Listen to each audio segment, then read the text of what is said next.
Hi and welcome to the short tutorial. In this video I will show you how to play any video in loop on the YouTube.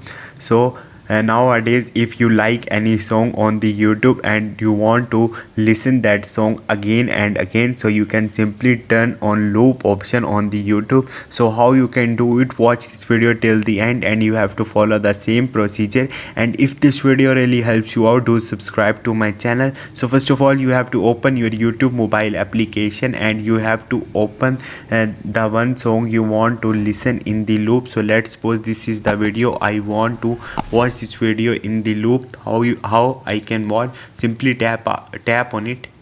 Okay, once you will do it, here you will see three dot icon on the right top. Tap on it and here you will see loop video option. Click on it and once you will click on it, loop video is turned on. Now this video is automatically playing after it ends. So this is the procedure. Hope this video will helpful for you. If you have any question, you can ask me in the comment section and don't forget to subscribe my channel. Thank you.